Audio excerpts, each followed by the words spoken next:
This is Tox from CryptoZoic.com. We're back at Gen Con 2012. We're at the beautiful and big Cryptozoic booth. We're here with Cory Jones, the man, the myth, and the legend. And we actually have a couple of the cards from the DC deck building game out in front of us. Thankfully, and we'd like to thank you for this, we had a chance to demo this one a couple minutes ago with Nathaniel Yamaguchi, one of the playtesters. Had a lot of fun with this game.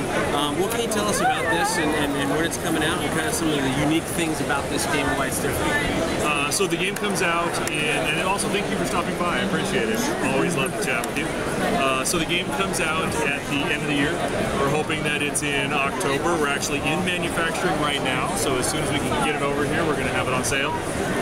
One of the great things about this game is that it takes what we've learned from all the other deck building games out there and rolls it into new mechanics, brings an amazing top-down design, and creates a play experience that I think people are going to find very different than anything else on the market.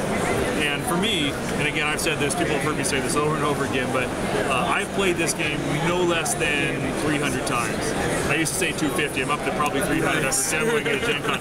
I've played this no less than 300 times, and I got to tell you, there's no point in my day that I don't want to stop what I'm doing and go play more of this game. Yeah. It is so wildly addictive. I can't even describe it. Now, part of what makes it so wildly addictive is that it uses the blind reveal purchase model. So what that means is that unlike our other game, Penny Arcade Deck Building, which has piles of cards that you purchase from, this one has a big stack of cards and you deal out 5 at a time into a row, and those are what are available for you to purchase during the game. So what that does is it keeps it fresh every time, it keeps it interesting every time, and because the top-down design focuses on synergies between all the cards, is that when you get a little bit of a synergy going, you got a few Batman cards and your Batman working, it feels so good that every time you want to go back, I want more of that. I want to build the perfect Batman deck. And you've got some of those. Yeah, I'll show you that example. One of the things that's important about this game, I believe firmly, we did lots of testing, is that games that want to have a reveal row in terms of what you buy need to have one resource system. What I ran into with 2 resource systems was that there were times when I would get locked out of a turn.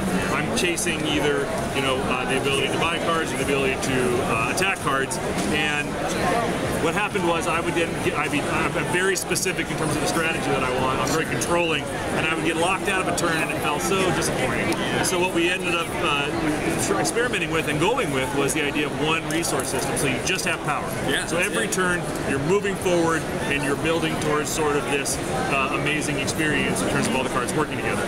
So one of the great things about the game is top-down design.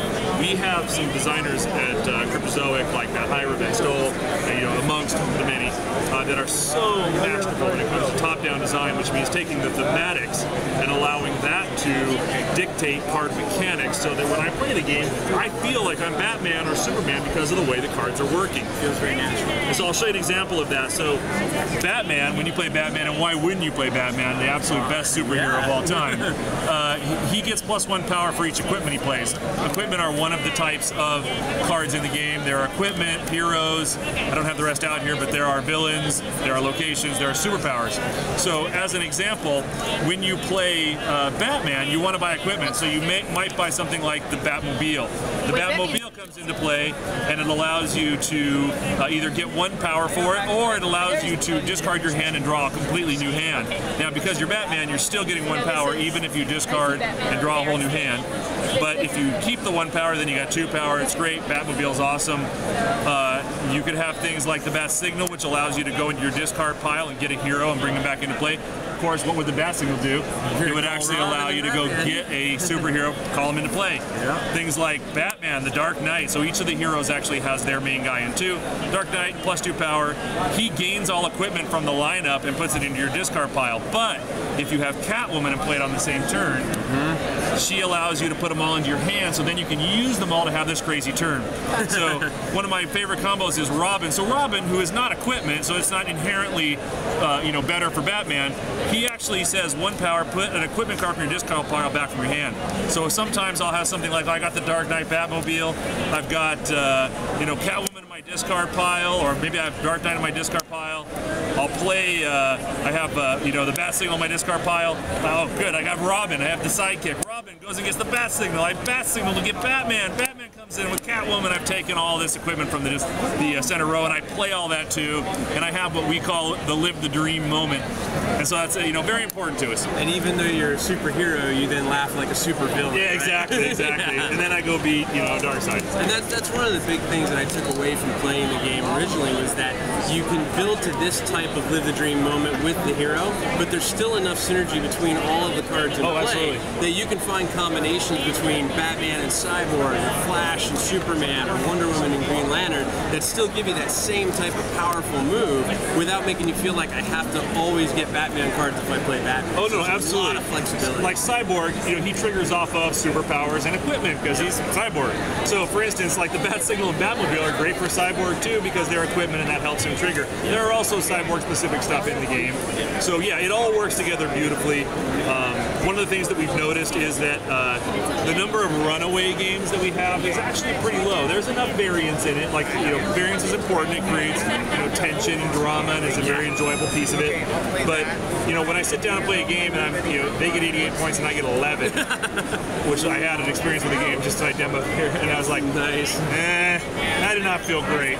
So, but we do have some. We have a big thing where we track at the office. We have in the Unicorn Meadow, our game test room. Yeah. We have a giant wall of whiteboard, and we were testing like which hero you were playing, what was your total point scores, and there are games where someone gets a blowout and they run away with it, which is awesome. But it's about 1 in 10, I would say. As long as it's limited, that's okay. Yeah. But usually you were sort of in the same, like it was pretty close, and I like that about the game because with deck building games often it feels like if I didn't catch the wave, if I didn't catch the curve, I'm sort of out of it, and that's really disheartening. And so I talk about the curve all the time is very important to us in terms of what's going to occur at the first, 3 to 7 turns, and does everyone still feel engaged? Does everyone still feel like they have a chance? We have alternative win condition cards like Batman. I'm staying on my Batman theme. Batman has the utility belt. The utility belt gives you 5 victory points if you have 4 additional equipments, if you have 5 total. So these guys are worth between 4 and 6 points, but that one thing is basically, and there are 3 of them in the deck, they're basically the same as beating a super villain. So you can kind of go on alternative victory paths, and those can actually help you as well. So far, I think from my limited play experience, my favorite combo that I was doing was actually using one of the super villains, Black Mana. Yes. And then playing Clayface on top of him. Right. And then dropping Green Arrow's bow to lower the value of the super villains to defeat. So I was getting 6 power, drawing 2 cards, probably getting enough more power to defeat the more super villains, and just having that fun, kind of double up combination stuff. Oh, there's so many crazy combos. That's only one of them, yeah. There are literally hundreds. Yeah. Like the Suicide Squad is, there are 5 Suicide Squads in there. They square themselves, so if you have 3, they're each worth 3 points. If you can put 3 into play on one turn, everyone else is attacked and has to discard their hand. So you time walk them. But what's great people don't realize is that Clayface duplicates any card in your hand. So I played games where I got 3 Suicide Squads and then I got 2 Clayfaces. So I'm like, Suicide Squad, Clayface, Clayface, everyone discard their hand. So it's just so much fun to like find all those crazy combos that work together and make it amazing. And that's where also, how the build-arounds that work with the heroes tie into it makes all of those strategies and combos then mean something else, which is so cool. And the really nice thing about Cryptozoic to me is this is really just one of many flagships that you guys have. Over the last couple of years, in a very short time frame, you guys have come from just the WoW TCG game up to now licenses with DC, with Big Bang Theory, with Walking Dead, and multiple different things. And then in addition, what we talked about previously, which you're demoing here as well, with Hot Rock Foods, with Food Fight, and 3012, unique game designs of your own as well. Yeah. You want to talk a little bit about the portfolio and how that's grown? Yeah, absolutely. Clearly, I left Blizzard to join my partners and start Cryptozoic as a way to make sure that the WoW TCG had a great home. I was the original person who had the idea to do a WoW TCG. I pitched it at Upper Deck as part of my interview there. Went to Upper Deck, shepherded it into existence, then got stolen away by Blizzard to come run all their licensing development. So it was just such a natural transition to then come to Cryptozoic, start this company, to have a great home for WoW TCG, which is so important to us. It means so much to me personally because, you know, for the father of that game. Baby, yeah. And it's been growing and doing wonderfully. But absolutely, we wanted to be a company that had so many core competencies outside of just having one amazing TCG. And so all the things that we've done have been things that we're very, very passionate about. Like I say it all the time, fans first for us means two things. First and foremost, that the fans come first. All the decisions we make, all the things that we do to try and support our community are about making sure they're having a great time and loving our products. And then secondarily, it's fans first because we want to be fans first and foremost in everything we do. And so you look at something like, you know, all the Penny Arcade stuff. I'm good friends with the Penny Arcade guys, so it's natural for me to go to them and say, hey, give us a license. Doing the Lookouts comic book. I mean, comic books, it's not something you would normally consider part of the wheelhouse of a hobby game company, but that's important to us that we're going to grow and expand into lots of different things. So that means publishing. So doing that comic book, we'll probably be doing more comic books in the future. Making sure that we're building new IPs. So something like, you know, Epic Spell War, the Battle Wizards, Duel of Mount Skullfire. One gives me a chance creatively to come up with nonsense that I think's funny, and then also marry it to great game design. Rob Henso, the guy who designed that game, incredible talent. Can you say the title of that 5 times fast? No, probably not. Okay. I'll say it right there, probably not. But it is a super fun game that's so unique and so different than what's in the market. It's definitely resonated. You know, everyone loves the art, the theme, the gameplay is, you know, something people really have thought is light and fun and yet still compelling and strategic, which is kind of what we try and do.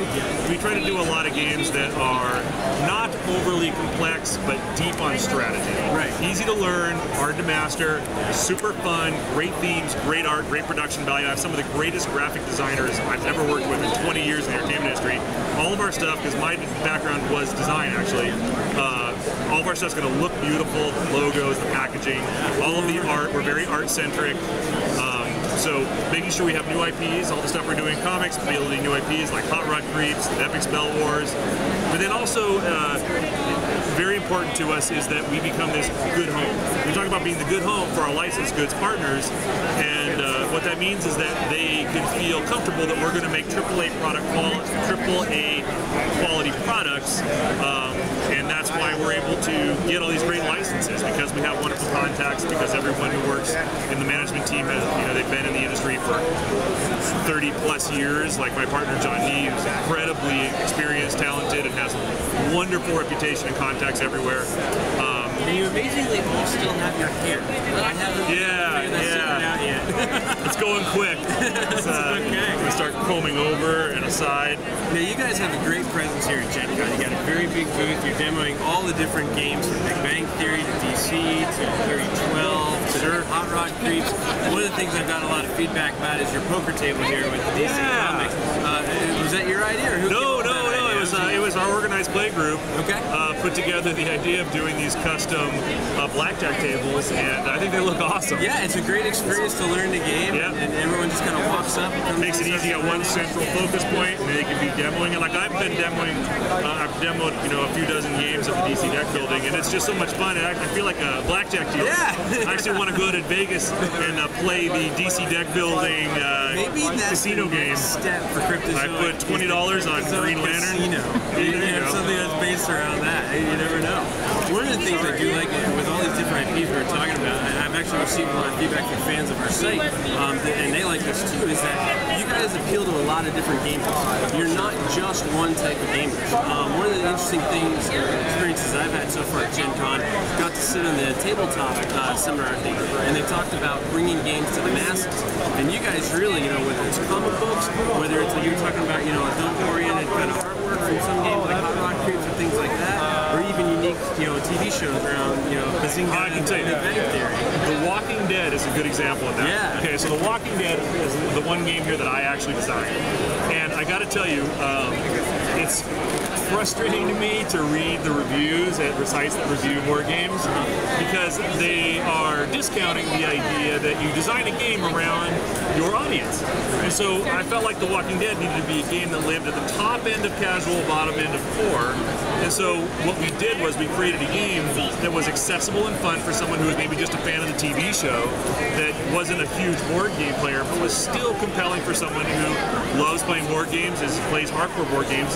And having demoed that game over 100 times, the goal for that game for me was to make sure that there was a rampant tension like the show, and that you had the opportunity to turn into zombies, and that at the end of that game, people were yelling and screaming because they were just barely going to make it, survive.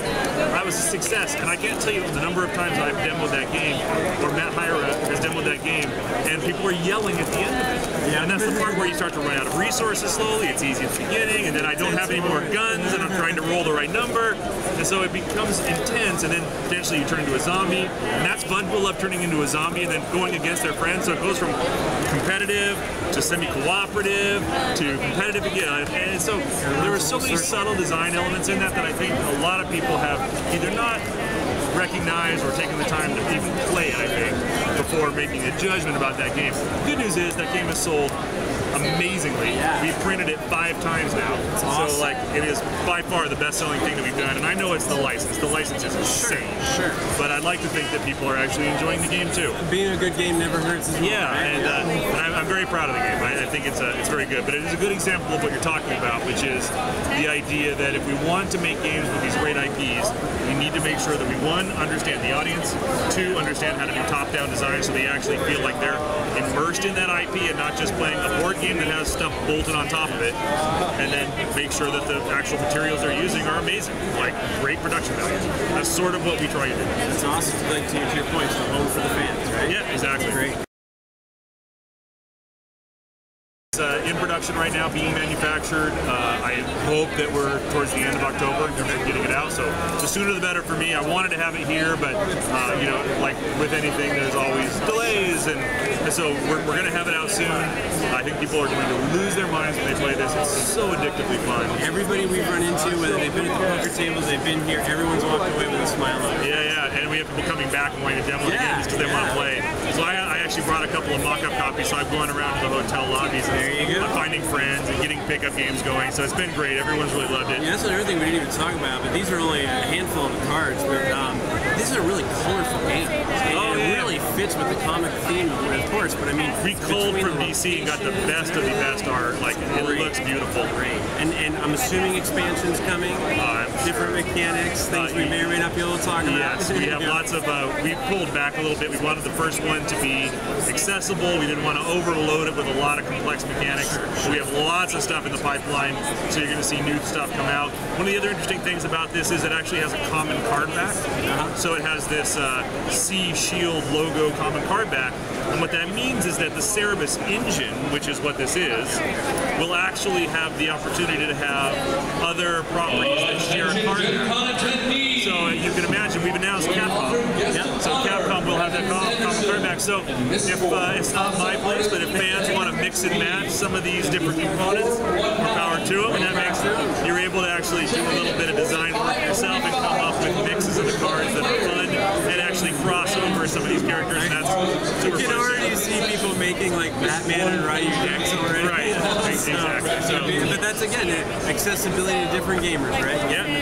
Absolutely. Well, before we end, I definitely want to give a quick shout out to Matt Hyra, because earlier in the year you guys and Matt were able to get us a signed copy of Rock and Pete, and we gave that away for a promo on our site. It was really well received. It's a game we love. We gave it a crit for a review. Well, we should give you a copy of MX War that we all signed. Give you that. Yeah, we could get that out to the fans as well too. That would be great. So, awesome. Well, we definitely love everything you guys are doing from a crypto perspective. We really appreciate you taking the time to sit down with us, show us this, and show us the rest of the stuff you got going on here. Before we go though, what's the one thing you're taking away from Gen Con 2012 this year? One thing I'm taking away from what moment's been the best so far? It has definitely been demoing the DC deck building game.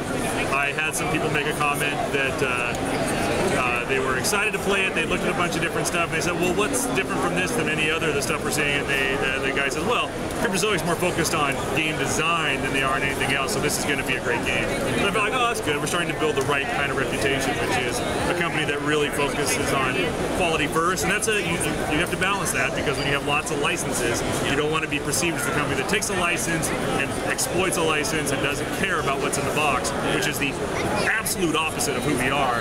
And yet I still like to be that good home and work with great partners to put out good licensed goods. So it's nice to hear someone say that they associate us with actually making quality games. So that was awesome. That's great. Cory, thank you so much for your time. Nice seeing you, absolutely. Best of luck with the DC deck building system. We're definitely going to get into it ourselves. We like it a lot. Until next time, this is Tox and Cory. We're at Gen Con 2012. Keep rolling those dice, and we hope they're all crits.